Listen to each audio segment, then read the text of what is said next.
Você já ouviu falar de Sartre? Já sentiu vontade de ser como Madre Teresa ou como Gandhi, largar tudo, simplesmente ir e servir as pessoas? Você se questiona do porquê nossa cidade não tem muitos espaços de convivência? Você já percebeu que não existe muita lógica no nosso cotidiano? Trabalhamos muito, mas nem sempre nos sentimos satisfeitos? Sim, o Audioblog está entrando no ar e você é o nosso convidado para este espaço de convivência virtual. Entre, tome um chá, vamos conversar, fique à vontade. A cidade e seus espaços, conflitos e soluções. É hora de falar e viver Joinville, com o sociólogo Charles Henrique. Eu queria aqui no quadro Viver Joinville relatar um processo que está acontecendo na Câmara de Vereadores e que poucas pessoas estão se atentando. Com o macrozoneamento da cidade, ou seja, o que é permitido construir em tal parte da cidade, tem uma discussão sobre o que nós vamos fazer sobre a zona rural da cidade. E os vereadores estão querendo, porque assim, a cidade tem a área urbana. Lá vem. A cidade tem a área urbana e a cidade tem a área rural. E na área rural não tem serviços, não tem quantidade de prédios como tem na área urbana. Sim. Então há essa separação muito bem definida. Quem for para a área rural de Joinville já vai ver, é nítido aos olhos, por causa de um planejamento que existe e que passa pela Câmara de Vereadores, porque é uma lei. Os vereadores e alguns setores da prefeitura estão tentando fazer tornar algumas áreas rurais como zona de transição. Uma série de prédios e de comércio dentro da área rural. Mas aí você vai promover uma horizontalização da cidade, você vai promover um maior gasto de serviços públicos e isso aí quando vai você gerar quer ter um pouco de silêncio, dar uma respirada no ar puro, não tem, porque o povo já construiu, já fez, permitiram construir. Ele já está comigo, ele que é fisioterapeuta. Muito obrigada pela sua presença, Dr. Johnny. Eu que agradeço mais uma vez a oportunidade de estar aqui com vocês. A gente vai falar de dor. A revista Isto É trouxe vários assuntos com relação à dor. Uma em cada 5 pessoas no mundo sofre dor, segundo a Organização Mundial de Saúde. É coisa séria. Muita gente tem dor crônica, que é essa dor constante, que não tem cura praticamente. Então é necessário que se encontre o problema para que se possa resolver a questão da dor. Nada melhor do que um fisioterapeuta para falar sobre dor, porque trata disso diretamente, diariamente, com vários tipos de terapias. Por isso que a gente trouxe o Johnny. E os estudos que a revista apontou aqui são baseados nas pessoas também que não sentem dor, porque tem o caso aqui da Marisa Helena e Reinaldo Martins, que são citados na reportagem da revista Isto É, que não sentem dor. Ela, por exemplo, estava dormindo enquanto estava entrando em trabalho de parto e nem percebeu, porque as pessoas... e o irmão dela teve a perna amputada porque não percebeu uma inflamação no joelho, um troço que foi ficando crônico e ele não percebeu, porque eles não percebem quando a dor acontece, não percebem o problema infeccioso. Um estudo com 2.446 pessoas realizado pela Sociedade Brasileira de Medicina informou que as mulheres sentem mais dor do que os homens e os obesos também são mais suscetíveis à dor. As dores mais comuns são nas pernas e pés, 22%, costas 21%, peito 17% e cabeça 15%. Quando a gente fala de dor, a gente está falando de um tema extremamente amplo, né? Do qual deve ser abordado de uma forma direcionada, dentro de uma história voltada num conjunto de coisas que tem que ser levado em consideração quando a gente pensa em dor. No caso das mulheres, também não só pelas reações bioquímicas, que vocês têm uma quantidade muito maior e mais complexa do que nós, fatores comportamentais e emocionais estão bastante interligados, né? As dores também vêm de um conjunto de coisas, né? A gente, quando não tem efetivamente um trauma ou uma doença ou algo que justifique a tua dor vem disso, geralmente é por um conjunto de vivências que trazem as alterações que a gente tem. Por exemplo, praticar esporte errado, de uma forma errada. Sim, fiz de dor, né? Por que umas pessoas sentem mais, outras pessoas sentem menos? Isso é uma pergunta interessante. E é difícil de responder porque ela está interligada à composição da tua vida. Então, na verdade, a forma com que você conduz a sua vida vai te dizer se você terá mais dor ou menos dor, se você será mais feliz ou menos feliz, né? Essa questão está muito relacionada a como você vê o mundo e se vê no processo, né? Eu tenho observado no longo desses anos todos, e como a linha de tratamento que eu utilizo não é específica da queixa do paciente, porque isso é fácil, tirar a dor qualquer pessoa faz. Agora, reorganizar um processo requer muito mais envolvimento, requer um compromisso maior da própria pessoa. Realmente é isso, você é responsável pela sua vida, né? E as dores vêm também por causa da justificativa, né? Então é muito mais fácil eu me vitimar do processo e culpar você, ou o mundo, ou a sociedade, ou o sofá, ou tudo, a cadeira, para justificar minha dor, para ter outras coisas, e enfim, aí a gente pode fazer 15 audioblogs falando exclusivamente disso. Porém, algumas dores, elas estão bem relacionadas ao comportamento da utilização do corpo, né? Por exemplo, dores mecânicas, que são responsáveis por uma grande parte das dores sofridas e relatada pelas pessoas, né? O que é uma dor mecânica? Você tem uma alteração na sua coluna, uma alteração nas suas articulações. O paciente, em uma avaliação, me perguntou: sim, caminhar na rua então não é exercício para você? Eu falei: depende, tudo é uma questão de ponto de vista.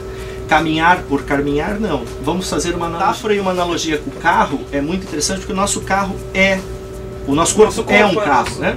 E aí eu pontuei para uma paciente essa semana a seguinte questão: você se considera um excelente carro, você é uma BMW, né? Mas o seu comportamento físico e o seu envolvimento com esse processo é de um Corsel 275 azul calcinha. E não adianta você encerar, lavar e espelhar ele porque ele vai ficar bonito, mas continuará sendo um Corsel 275.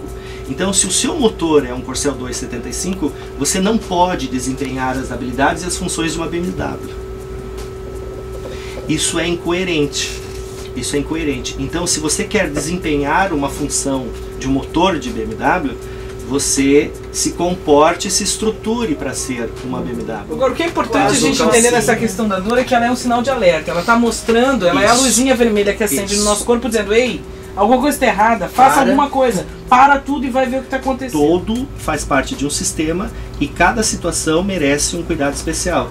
Essas dores que você relatou com esses percentuais, elas têm a ver com alguns sistemas. Por exemplo, as dores nas pernas, de uma certa forma, estão bastante linkadas com o sistema circulatório, que precisa todo um processo corporal para que o mecanismo funcione. Então, são dores muito fáceis da gente ter em função dos desajustes. As dores de peito provavelmente estão relacionadas aos órgãos vitais, né? Coração, pulmão, o tronco como um todo. Isso tem a ver com o funcionamento vital de todos os outros sistemas, né? Dores de cabeça estão relacionadas às disfunções do próprio sistema. Uma coisa que é importante a gente salientar também é que a medicina, a ciência, ela fragmentou muito o tratamento humano. E hoje a gente está entendendo que tudo está interligado, a parte psicológica, emocional, a parte física. Na verdade, sempre soube-se disso, né? O problema é que a medicina ocidental fragmentou o corpo. A oriental é mais evoluída nesse aspecto. Desculpa, com certeza. A ocidental, né? A nossa medicina aqui esquartejou o corpo em partes e fragmentou o processo. Estudou separado. Por causa do sistema capitalista, em função de toda uma possibilidade de lucro. A microfisioterapia é um método fantástico, do qual eu estou fazendo a formação. Ele existe há mais ou menos uns 30 anos, foi desenvolvido por 2 fisioterapeutas osteopatas e chegou no Brasil há cerca de 6 anos. São muito poucos ainda os profissionais que estão habilitados no Brasil, não ultrapassam os 300 no país inteiro. E esse método, ele simplesmente, através da física quântica, da epigenética e da embriologia humana, fez uma interação de todo o registro que a gente tem no cérebro no corpo físico. Então, embriologicamente, as células do cérebro são formadas das mesmas células da pele. Então, tudo que você tem na sua cachola está em alguma parte do seu corpo. O método simplesmente mapeou essas zonas aonde estão os registros e aonde aparecem os problemas físicos e emocionais que a gente tem. Então, aquelas gastrites, úlceras, depressão, dores musculoesqueléticas, disfunções degenerativas, tudo isso tem um porquê, né? Então o método simplesmente codificou esses traumas através de 9 tipos de palpação no corpo. A gente faz a leitura desse trauma, identificando o trauma, a gente reorganiza e manda um envio para o cérebro reprogramar esse processo. Eu conheço o Johnny há pelo menos 10 anos e sei do quanto ele já estudou e o quanto ele trabalhou para chegar onde está. E é muito bom a gente saber que em Joinville nós temos profissionais que a gente pode contar na área de fisioterapia, como o pessoal da Clínica Fisiotera. Muito obrigada mais uma vez. A gente poderia ter 20 audioblogs para falar sobre isso. Letícia Peters fala do cotidiano aqui no audioblog. É hora de Chá Comigo. Estava no centro fazendo algumas compras até para o Lar Emanuel. A minha turma de contabilidade arrecadou uma verba e a gente estava comprando alguns agasalhos. E com um monte de sacolas acabei encontrando numa esquina aí no centro um amigo meu de muitos anos, né, já professor. E ele disse que ouve o audioblog, ele sempre comentou comigo, sempre é ouvinte do audioblog, e ouviu o audioblog sobre o Lar Emanuel. E onde nós comentamos até que a dificuldade de adotar uma criança mais velha, uma criança com mais idade. Inclusive o Jamil, que esteve aqui, ele comentou que uma das crianças tinha dito que, pais, sabe por que não me adotam? Porque não me conhecem, porque se me conhecessem me adotariam. E assim, motivado até pelo que aconteceu no audioblog, até por essa frase, esse meu amigo acabou realmente procurando Lar Emanuel e adotou uma dessas crianças com 14 anos, né, que são uma das mais velhas da casa do Lar Emanuel. Então, pra mim, foi uma dessas coincidências que acontecem, assim, né, eu comprando algo para o Lar Emanuel e acabei encontrando alguém que está adotando alguém da casa. Porque ouviu o audioblog, porque ouviu o audioblog. Eu agradeço a Deus por isso, porque significa que o audioblog continua sendo um veículo divinamente inspirado e inspirativo. Que tal aquela sala escura, uma pipoquinha, aquele filmezinho pra assistir com a pessoa que você gosta? Ou pra assistir sozinho, afinal todo bom cinéfilo gosta de assistir filme. O audioblog indica um filme pra você e o seu endereço é @.com, a sua locadora onde a diversão está em alta definição, e @.com fica ali nos Giasse Supermercados. Hoje a minha dica de filme se chama 7 Vidas, um drama de 2008 com a direção de Gabriel Mutino, com os atores Will Smith e Rosário Dawson. O filme conta a história de Ben Thomas, um auditor da Receita Federal com um segredo sobre seu passado. Ele está selecionando 7 pessoas cujas vidas ele mudará drasticamente para o bem. A preocupação dele é de que seus escolhidos sejam dignos da ajuda que ele oferece. No fundo, trata-se de uma história de amor.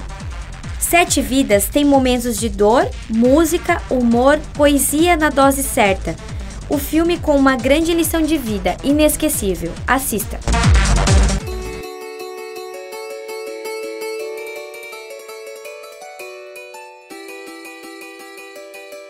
My lover, I've been donating time to review all the misinterpretations that define me and you.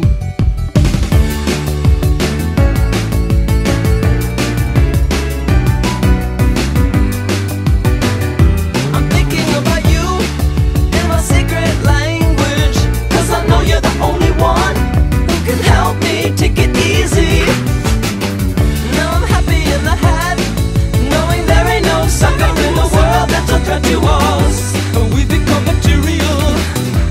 It's like, hey, you were always there, just on the tip of my tongue, and I needed you to happen, yeah. And now that you haven't, I mean, really, really, really came true. I feel like I ought to thank somebody, so I'm gonna thank you, thank you, thank you, thank you, thank you, thank you. Você ouviu a banda Of Montreal? É uma banda de indie pop formada na Geórgia. Apesar do nome da banda significar de Montreal, o nome surgiu depois de um namoro falhado do vocalista com uma mulher de Montreal. Eles estiveram no planeta Terra em 2010 e eu assisti o show deles, foi muito bom, com várias performances circenses, maquiagem e tudo de bom. Você ouviu Audioblog, um programa que é a trilha sonora do pensamento. Trilha sonora do pensamento. Uma hora de pura expressão da cultura, do cotidiano, da notícia e do entretenimento de Joinville, do Brasil e do mundo. Audioblog.